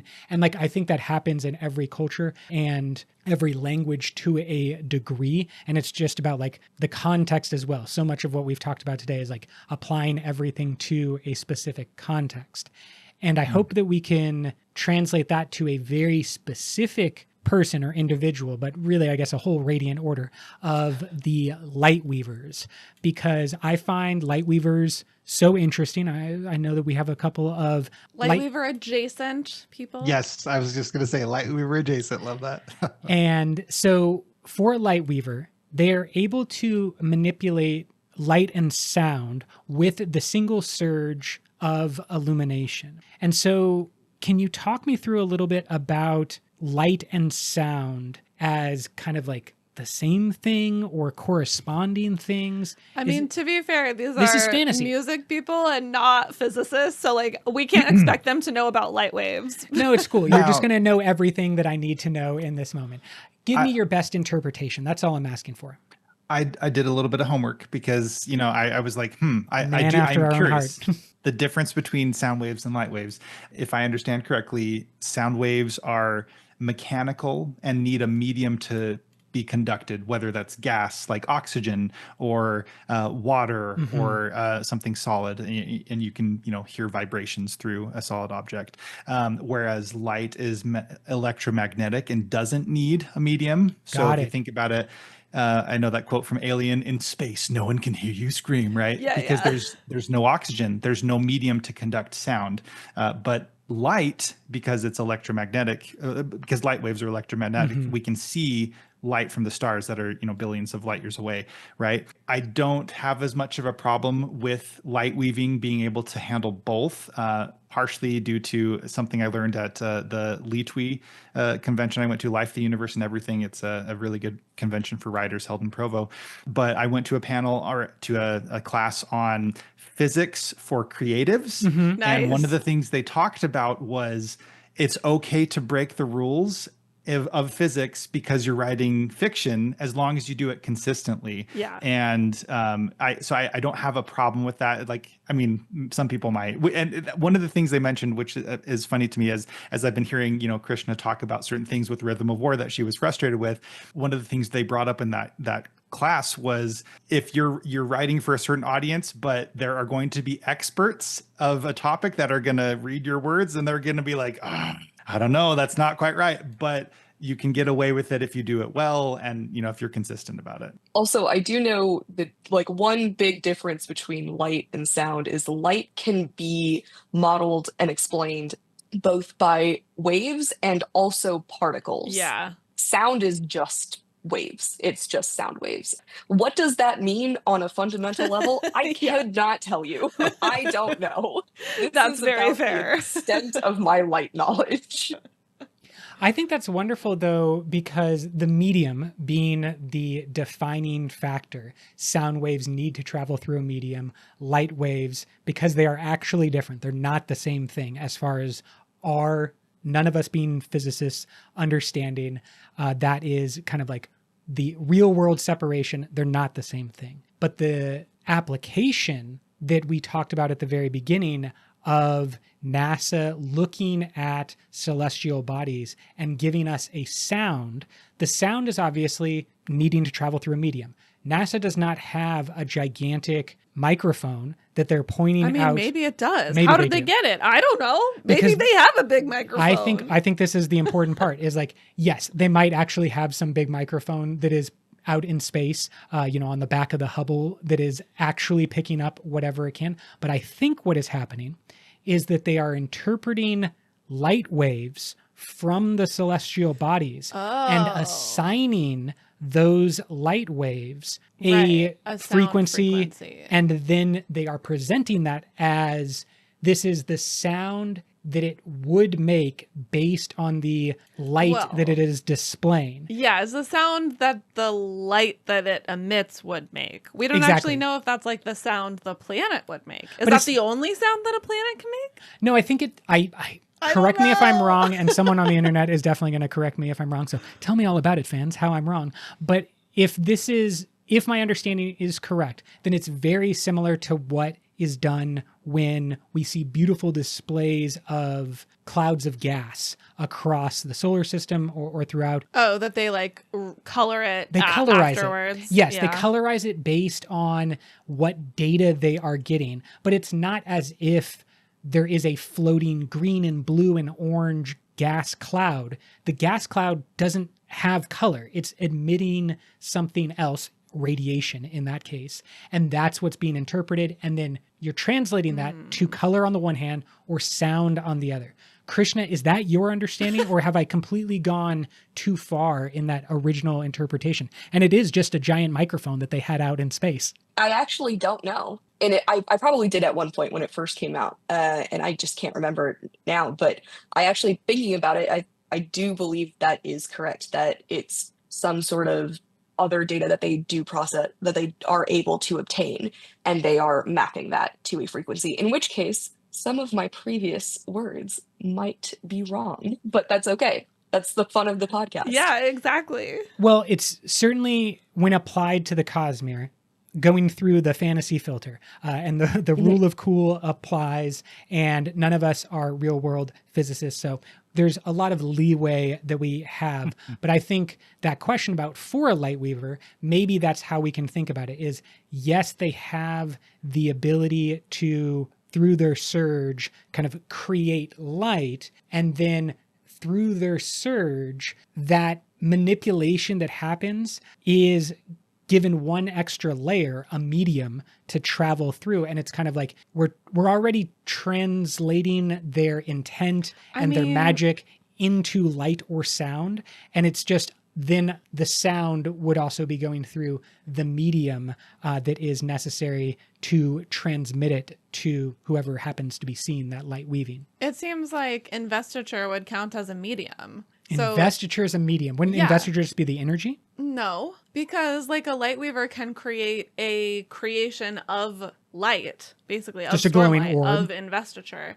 So if Shalon creates a bird light weaving, it is just a bunch of investiture. But then my thought is that the fact that she has this cloud of investiture shaped like a bird allows her to create sound then, because the sound waves can travel through the bird creation of investiture to produce sound. That's a really interesting thought. What do you think, Krishna or Paul? Now, this probably is totally false here, but one thought I had just barely, perhaps, earlier on, Shalon was not able to create light weavings without having first drawn them. Yeah. And, in order to be able to draw something realistically, you have to be able to study it. You have to know, more about it than just what it looks like. And so perhaps that ability to innately know something beyond just physical appearance allows her to maybe develop a temporary connection with that person that she's trying to emulate or imitate. And perhaps the connection is what helps that sound come through. Maybe not, but I like that. Paul, this isn't related to sound, but you just like unlocked something for me. The way that you just described that really connected Shy from the Emperor's Soul Stamps, and Shalon to me. The fact that they are like kind of doing the same thing, and then in the same way that Shy is like convincing a table that it's brand new or whatever, Shalon is like convincing a bunch of investiture that it's a person or whatever it is. Wow. I mean, she wasn't able to convince the stick, but that's okay. That's okay. Okay, so The that's stubborn stick. Yeah, that's soul casting, the other ability of the light weavers, using the other surge, and that concept of like convincing the object that it's something else. But I also think that Shalon displayed a lot of powers and abilities in Wind and Truth. They were another escalation of her abilities. And we've mentioned this a couple of times. Shalon has that scene early on when she says, reality is what I describe it to be, or I want it to be. And there's a specific term that Abadai uses to remark on what she's done. I've forgotten the term, but the concept is she's given her light weaving physical mass and has made Radiant actually have a blade to stab Abadai. And that concept is, I think, connected to the connection on display with Shy or soul stamping, that it is like the full realization of the power is, yes, there's investiture, there's light being created, there is sound that is being manipulated, but then there is the next step that Shalon displays where she creates something real or tangible. It is like, I don't know, I guess like the heralds. The heralds like have so much investiture that they can reform their physical bodies when they come back from Braze. And Shalon is like doing that on a small scale, but not for herself, for another, not creature, not being, but a light weaving, right? And she's like kind of giving them just enough connection to the physical realm when they're like, actually, I am real. I'm a tiny bit real in this instance. And I don't even have a question after this. I just think it's amazing. Okay. I want to talk about another really important sound related concept in the Cosmere though, which is of course cymatics, which is this idea that I think also exists in our Yes. real world of being able to vibrate a grain of some type. Like we see it done with sand, but I think it could also be like a powder of some kind. Anything that's light enough to Right. vibrate, yeah. And if you vibrate it at different frequencies, I guess would be the right word, it will create a specific pattern. So tell us everything that you know about cymatics. I think you've just about summed it up on my knowledge. I know there are multiple different ways that you can perform this experiment. If any of these wonderful listeners would like to try, good luck. But you need some sort of like sounding board that is actually going to be the thing that vibrates. Okay. That's what you put the sand, or I think you can use like flour, or again something light enough that it's going to move and be able to vibrate with the sounding board. But like the sounding board's vibrations is what moves the sand, and so you'll need something to then vibrate that sounding board. So I know in Rhythm of War, Raboniel and Navani use I believe they said it was a horsehair bow, which real life somatic experiment, people use a violin bow, which is made of horsehair, fun fact. So you can use that against like your sounding plate. Usually it's metal, and however thick the metal is will determine what frequency it is going to sound at. And those vibrations will just get this pattern. What causes that pattern, how it creates a specific pattern, beyond me, beyond my knowledge. But there are some really, really wonderful videos and articles out there that go into a lot more depth of it. Yeah. Do you happen to know if the type of metal your plate is made out of changes like the pattern that is made? So that even if you're playing the same note, like will it be different based on the metal? If you don't know, that's totally fine. I don't know, but I don't believe so, because it's Okay. the frequency that will change the pattern. Okay. And the frequency is determined by the thickness of the metal rather than the specific type of metal. As far I as think we the know. type of metal can also determine specific frequency, but usually it's like the thickness of it. It's like how, violin strings, the thinner ones are usually the higher ones.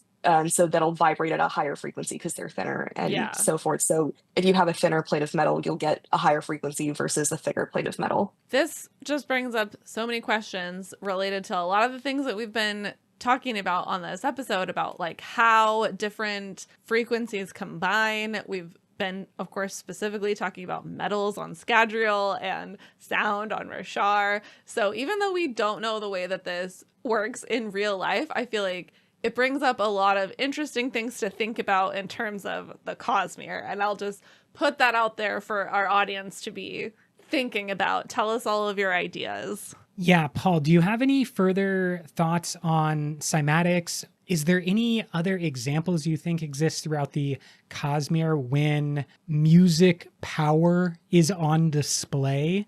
Or are the kind of things that we've looked at so far the main examples that you have thought about and considered? Yeah, I think what we've talked about is probably the main example, but I don't know. I think I'll just go back to I'm really curious about this concept of each investiture having a specific sound and a specific rhythm. I would love to dig into that a little bit more and maybe see on other planets what their investitures sound and look like. And I know some of this won't be, you won't necessarily be able to read it in a book. I think what did Brandon say when asked about how the rhythms, he was asked about how the rhythms would be represented, say, in a film version of Stormlight Archive. And he said he would let, the creative team have liberty to, I can't remember exactly what he said. Yeah. But He was like, I'll let someone else figure that out.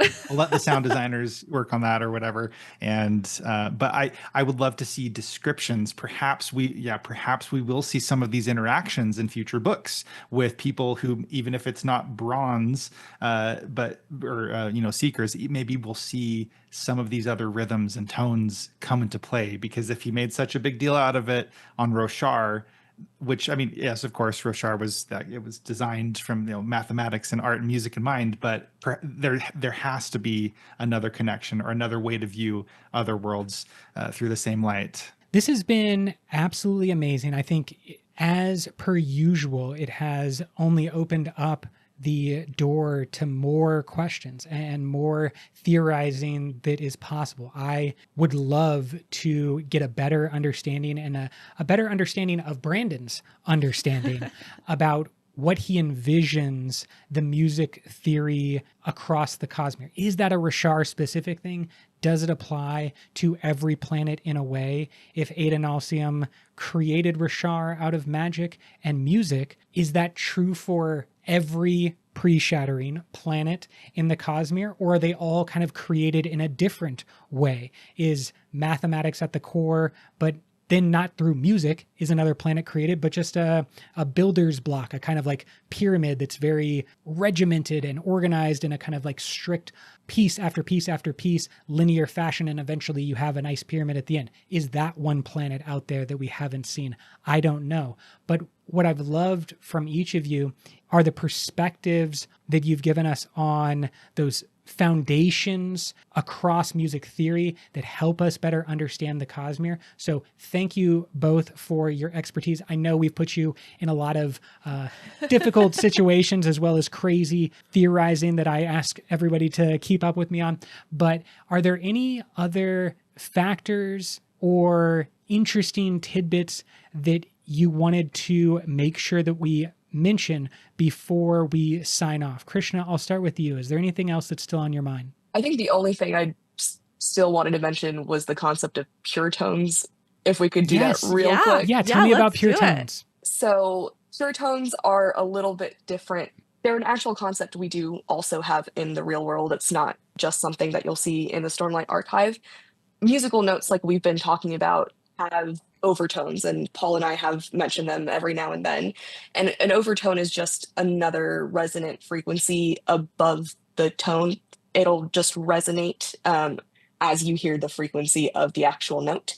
So there's multiple sound waves actually occurring at the same time, just at higher frequencies and at lesser power, I guess, than the note that was played. So with a musical instrument, or even when you're singing, you'll get all of these beautiful overtones because, say it's the piano or guitar, like other strings will resonate depending on what you've hit. But then the pure tone is just one pure sine wave of that frequency. So you're not getting any other overtones. So when they talk about that pure tone of Roshar, the pure tone of the shard, it's quite literally just that one pure frequency that you hear.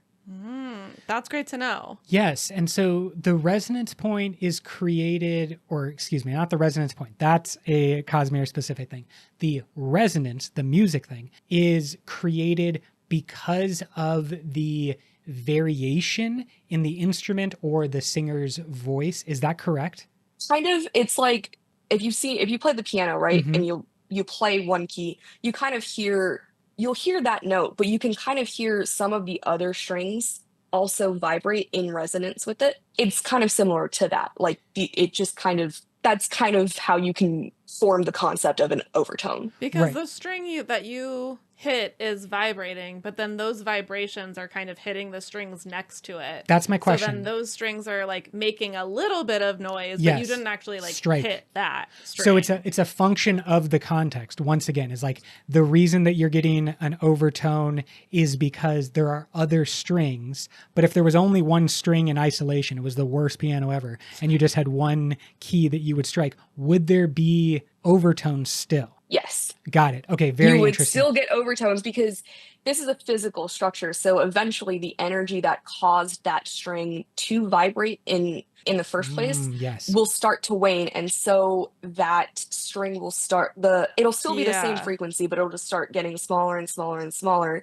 So it's also just not a perfect, it'll have some imperfections in those waves, and it'll hit different frequencies that you'll be able to hear as overtones. Compared to a pure tone, that is like no drop off in energy, which kind of goes No, back to it'll just pure. go. Yeah, exactly. Mhm. And that's, I think, well connected back to the shards that are able to provide a pure amount of energy, a pure amount of investiture for their tones. So I love that. Thank you so much for ending with that bit on pure tones. Paul, what about you? Are there any other concepts that are top of mind that you really wanted to make sure that we know or make sure that the audience is able to look into further? Two things. One, I just wanted to make one more quick comment on overtones. One of my favorite things to do as a kid, my parents had a pretty high vaulted ceiling in our living room, and we had a piano, and I would hold the sustainment pedal. Is that what you call it? I don't know Yep. the technical terms because it's been a few years. And I would hold that pedal and I would just play a chord on the piano, and I'd play it really loud and just hold it and hold that sustainment pedal and just listen to the sound as it changed and as it blended and melded. And it wasn't just the strings that were next to it, it was the acoustics of the room I was in. It was the vaulted ceiling. It was how that sound interacted with everything. So at the least, that could be, if you've got a piano and the ability to try that out, just to like have fun with it, just play a nice little chord and just see what it sounds like as you sustain it for a while until the sound falls off, until it like disappears, right? Just beautiful. So go give that a try. I love doing it. We don't have a piano currently, so I haven't been able to try that in a while, but Live vicariously through the audience. That's what I do. yes. Yeah, and like I do a little bit of music composition, but for me, I think I mentioned this before, it's less about my technical knowledge and more about just channeling what is out there and just whatever comes to me. But I love when people experiment like that. Fun fact, Deadmau5, I was watching his masterclass. He doesn't play notes on a piano. He clicks stuff out and like, hey, I did that too. I messed around with it. Anyway, that's kind of besides the point. But one call out I wanted to make, and I know most fans of the Cosmere probably have already heard this or seen it on streaming services, but if you haven't listened to the album Kaladin by the Black Piper, I thought that there were some really good tracks that gave a great representation of certain parts of the story from Way of Kings, particularly the Wandersail song, where you hear kind of a representation of what it was like for Whit to play his flute and hear those notes kind of repeat back, maybe altered slightly.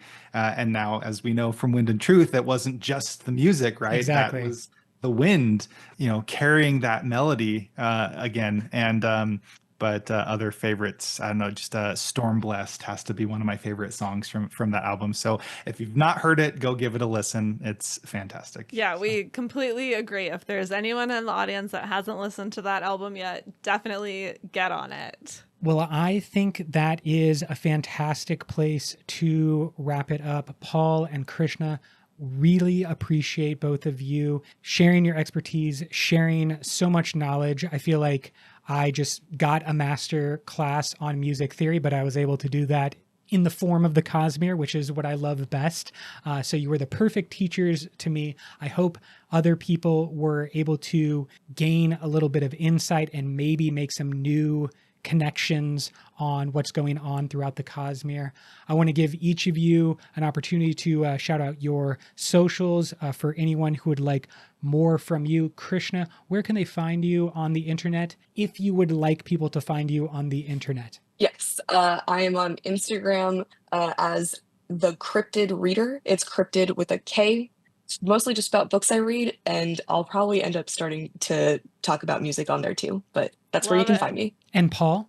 So I have got a website that really just redirects to my Linktree type page, but paul-chan.1 will give you all of my social media handles. I'm on Instagram, TikTok, basically every app. I stream on Twitch. I've got a podcast called My Time in Japan. Go check it out. Shameless plug. But all the links are on there, and I'd love to connect with you. And I hope to have some more Cosmere related content. I've got a few ideas for things coming up soon, so stay tuned. Awesome. You have certainly given us a lot of new ideas, and I think that we will be referencing this episode in our future episodes quite a bit. Basically immediately. Exactly. I already just have like, it planned. We have many plans. We needed to talk to both of you. And so again, thank you so much. Brooke, can you take us away? Life before death. Strength before weakness. Journey before destination.